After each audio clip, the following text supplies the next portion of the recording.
The Grand Peninsula Hotel's ballroom shimmered under the fractured glow of crystal chandeliers, their prisms painting ghostly patterns across the polished marble floor. My fingers fidgeted with the constricting bow tie at my throat for what felt like the 100th time that night, my arms trembling slightly under the weight of a silver tray laden with champagne flutes, each glass holding liquid gold that cost more than I earned in a week. At 23, I'd perfected the skill of fading into the background of Silicon Valley's glittering elite. My name was Ella Martinez, and invisibility wasn't just a talent. It was survival. Tonight's gala, celebrating a corporate merger I'd only vaguely overheard in passing, dripped with obscene luxury. Women draped in gowns that could fund my mother's chemotherapy for months floated past me, their diamond jewelry scattering light like fractured stars. Men in bespoke suits, each thread worth more than my thrift store wardrobe, clustered in self-important circles, their laughter sharp and hollow as they traded stories of billion-dollar acquisitions and disruptive innovation. I navigated the crowd with mechanical precision, my black server's uniform rendering me as inconspicuous as the gilded furniture. This wasn't just another shift, it was lifeline math. Every tip tucked into my apron, every overtime hour, meant another vial of medication for Mom, another textbook for my brother Max's college prep, another week our tiny apartment stayed ours. Invisibility was armor.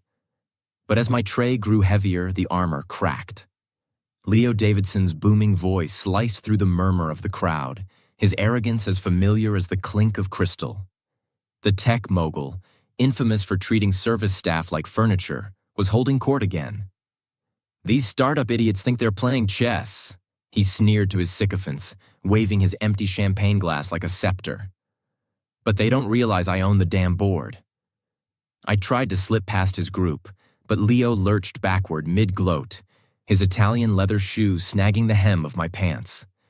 Time fractured. The tray wobbled, champagne flutes teetered, and then came the shatter. A tidal wave of crystal and gold crashed to the floor. The liquid arced through the air, drenching Leo's monogrammed suit, and then gravity claimed me. The ornamental pool behind us, a ridiculous fountain centerpiece, swallowed my fall in a cacophony of splashing water. Silence. Then laughter. Dozens of phones materialized, lenses hungry for my humiliation.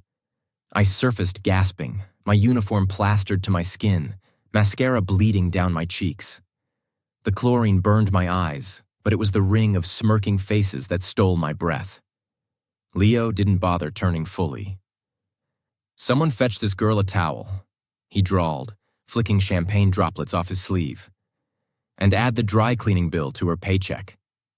The crowd roared. I wanted to dissolve into the chlorinated water. But then, "That's enough." The command froze the room.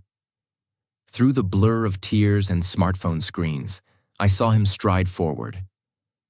Archer Malcolm, the evening's enigmatic host and founder of Silicon Valley's most influential philanthropy. Unlike the others, his expression held no mockery, no phone in hand, just a tailored black suit and an outstretched arm. "Are you hurt?" he asked, helping me climb out of the pool. His voice was calm but carried an edge that silenced the room. Before I could stammer a reply, he turned to Leo. "Mr. Davidson, an apology is in order." Leo's face purpled. "She tripped me." "Interesting," Archer countered smoothly. "Since your threat to bill her implies you're aware of your own role in this accident." His smile was polite, his tone glacial. "Shall we debate this further? Or perhaps discuss your company's recent data optimization practices instead?" Leo's jaw clenched. The apology he spat out was barely audible, but Archer had already turned away, guiding me toward a cluster of stunned staff with towels. In a secluded alcove, swaddled in Egyptian cotton, I finally found my voice. "Thank you, Mr. Malcolm, but you didn't need to defend you?" He tilted his head, studying me with unnerving focus. "Invisibility is a useful skill, Ms. Ella," Ella Martinez, Ella. He produced a business card, its embossed letters glinting. Come to my office tomorrow, 9 a.m. I have a proposal you'll want to hear. I opened my mouth to refuse. I had a double shift at the catering company. But he pressed the card into my palm. Trust me, he said, and for reasons I couldn't explain, I did. That night, in our cramped apartment, I stared at the card until the letters swam. Max found me at the kitchen table at midnight, textbooks piled beside him. Go, he urged, sliding into the chair next to me. What's the worst that could happen? At 17, my brother Max carried the kind of wisdom that only comes from growing up too fast. His eyes, older than his years, met mine across our rickety kitchen table. What's the worst that could happen? He'd asked, his voice steady despite the tremor in his hands as he sorted through college brochures. I stared at Archer Malcolm's business card, its crisp edges glowing under the flickering fluorescent light. I could let myself hope, I whispered, the words tasting dangerous. And hope is a landmine when you're one missed shift away from ruin. Max reached across the table, his fingers calloused from part-time construction work, and clasped my hand. Sis, you've spent 5 years being Mom's nurse, my counselor, and this family's atlas. Let someone else hold the sky for once. The next morning, I rode the elevator to the Malcolm Foundation's penthouse suite, my thrifted blazer itching at my neck. The office was a cathedral of glass and steel, sunlight spilling across mahogany desks and walls adorned with photographs that told stories louder than any mission statement. A Haitian girl grinning under a new school roof, a village well overflowing with clean water, a grandmother hugging a box of diabetes medication. They're not accomplishments, Archer said, watching me study the images. They're mirrors, reminders of who we fight for. He motioned to a chair upholstered in butter-soft leather. So, Ella Martinez, what do you believe this foundation stands for? You rebuild broken systems, I said, careful not to mention the 4 hours I'd spent last night memorizing their website. Education for underserved kids, medical access, jobs programs. Close. He leaned forward, his gaze piercing. We find sparks in the dark, potential others overlook, like yours. Mine? A nervous laugh bubbled up.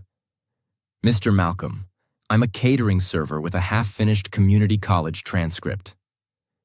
You're a woman who's funded her family since she was 18, put her brother through school while working night shifts, endured disrespect with a smile that would make diplomats jealous. He slid a folder toward me. That's not a resume. It's a survival epic. The job title leaped off the page. Community Outreach Coordinator. The salary, triple what I made serving champagne, made my pulse thunder. Full health coverage, dental, vision, a retirement plan. Why me? My voice cracked.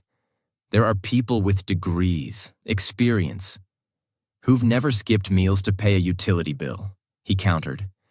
You know what it's like to need help, and you know how to navigate the gilded labyrinths of the privileged. That duality, that's our secret weapon. Max's words hummed in my skull. Let someone support you. When do I start? The first month was a storm of panic attacks in bathroom stalls and scribbled notes during board meetings. My new blouses felt like Halloween costumes. But slowly, the terror began to crystallize into purpose. My first project, a free medical clinic in the neighborhood where I'd learned to ride a bike, opened its doors 3 months later. I watched Mrs. Gutierrez from apartment 3C walk through those glass doors, her daughter's asthma inhaler finally covered by the foundation's insurance plan. Saw Mom's hands steady for the first time in years thanks to proper treatment. Found Max asleep at dawn, an acceptance letter from Stanford stuck to his cheek.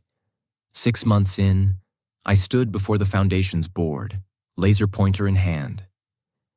Education isn't a privilege, I declared to a room of power suits, my voice echoing off the polished oak table. It's a right. Let's stop handing out lifeboats and start building bridges. Through the floor-to-ceiling windows, my reflection stared back. hair swept into a chignon, tailored dress hugging curves I'd once hidden under baggy uniforms. That evening, I returned to the Grand Peninsula Hotel. Not through the staff entrance with its smell of bleach and burnt coffee, but through the grand lobby, my heels clicking a defiant rhythm on the marble. The ornamental pool glimmered under artful lighting, its surface reflecting two versions of me: the drowned girl from months ago and the woman who'd clawed her way out of the deep end. Leo Davidson lurked near the champagne tower, his smirk dissolving when our eyes met. He turned away first, his neck flushing crimson.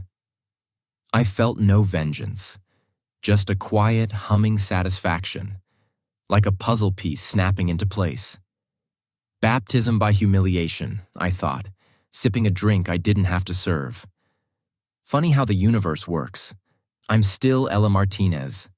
I still freeze when I hear shattering glass, still budget every paycheck, still see the ghosts of hunger in strangers' eyes. But now, when I walk into rooms, whether they're filled with CEOs or single mothers, I pause. I listen. I see the invisible ones. My story isn't about rising from ashes. It's about realizing ashes are just fuel waiting for a spark. That invisibility isn't a curse. It's a superpower. That rock bottom isn't an end. It's the first solid ground you've ever stood on. Now, when I catch my reflection, in hotel windows, clinic doors, the pride in Max's eyes, I don't see a girl who escaped. I see a woman who learned to turn every scar into a compass.